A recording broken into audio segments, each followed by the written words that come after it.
बिस्मिल्लाहिर्रहमानिर्रहीम। अज़ीज़ दोस्तों, आज ईद उल अज़हा का दूसरा दिन है। 3 दिन ईद उल अज़हा के होते हैं और ये गोश्त खाने के दिन है। इनको अय्याम तशरीक़ कहा जाता है, यानी इन दिनों में गोश्त बकसरत से खाया जाता है और अरबों के यहाँ गोश्त को खुश्क करने और गोश्त को स्टोर करने का भी बहुत अच्छा तरीक़ाकार राइज था, जो हमारे यहाँ भी पहले था। आज हमारे यहाँ जो एक और बड़ी कमज़ोरी और ख़राबी पैदा हो गई है कि हम गोश्त को महफूज करने के लिए फ्रिज या फ्रीज़र का इस्तेमाल करते हैं। मेरे अज़ीज़ दोस्तों, ये गोश्त की हिफाजत का कोई अच्छा तरीक़ा नहीं है। ज़रूरत और वक्ती तौर पर तो आप इस्तेमाल कर सकते हैं, इससे गोश्त ठंडा रहता है, लेकिन असल गोश्त की हिफाजत का तरीक़ा क्या होना चाहिए, उसके लिए आप ज़रा पहले ज़माने में चले जाएँ। अब भी देहातों में जहाँ बिजली नहीं है, वहाँ लोग कैसे गोश्त स्टोर करते हैं। मैंने ख़ुद बचपन में देखा, हमारी वालदा क्या करती थी, गोश्त जब ईद वाले दिन आता था उसके 3 हिस्से किए जाते थे।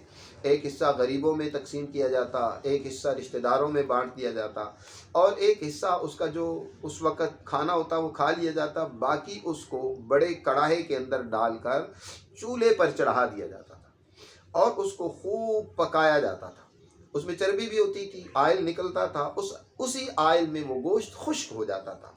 उसके बाद ऐसा होता था कि चारपाई, उसके ऊपर कपड़ा डालकर गोश्त उसके ऊपर फैला दिया जाता था। धूप लगती थी और वो गोश्त खुश्क हो जाता था।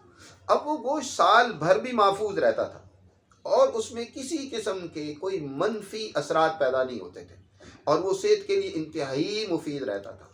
गोश्त को महफूज करने का बेहतरीन तरीक़ा अज़ीज़ दोस्तों यही है और इसी को अपनाना चाहिए। आजकल जो हम फ्रिज और फ्रीज़र के ज़रिए से गोश्त का इस्तेमाल करते हैं, उससे गोश्त के अंदर तेज़ाबियत बढ़ जाती है और वो बजाय सेहतमंद होने के उल्टा बीमारी का बायस बन जाता है। सबसे बेहतरीन गोश्त की हालत तो ये होती है कि आप ताज़ा उसको इस्तेमाल करें। कोई चीज़ भी है, जितनी ताज़ा उसके असरात होते हैं, बासी के वो असरात नहीं होते।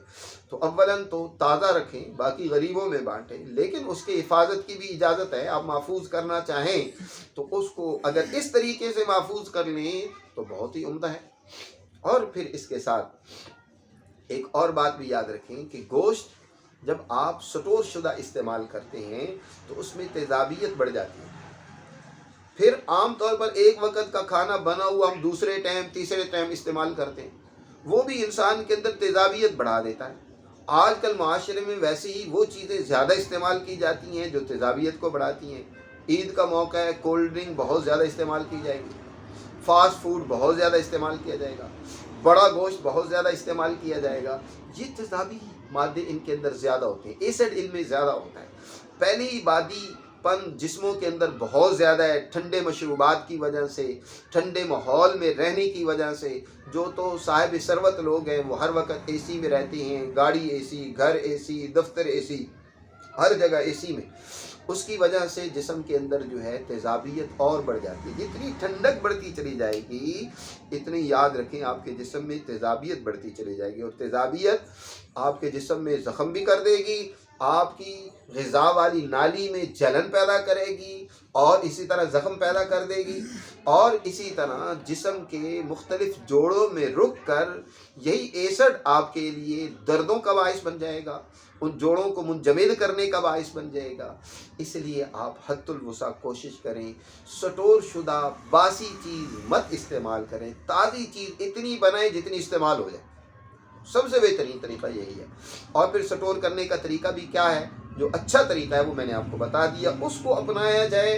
आज इंसानियत दोबारा अपनी उसी असल की तरफ लौट रही है, फितरत की तरफ लौट रही है, मसनूई चीज़ों से निकल रही है, क्योंकि ये चीज़ें इंसानियत के लिए फ़ायदेमंद नहीं हैं। तो बहर सूरत आप गोश्त का इस्तेमाल करें। फिर भी अगर आप इसी तरह के गोश्त खाने की वजह से किसी बदहज़मी का शिकार हो जाएं तो ये कहवा ऊपर से लाजमी पिएं।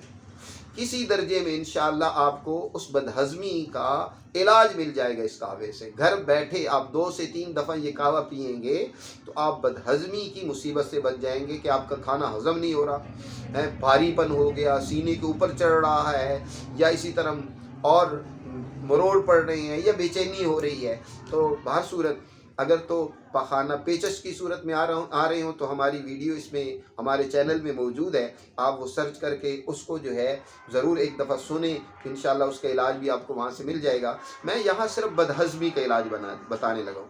بدہضمی ہو جائے تو آپ نے یہ 3 چیزیں استعمال کرنی ہیں: تیز پات، اجوین اور ادرک۔ ان 3 چیزوں کا قہوہ بنا کر آپ 3 سے 4 مرتبہ استعمال کریں، انشاءاللہ آپ کا کھانا ہضم ہوگا، آپ کا گوشت ہضم ہوگا اور آپ کو اللہ صحت عطا فرمائے گا۔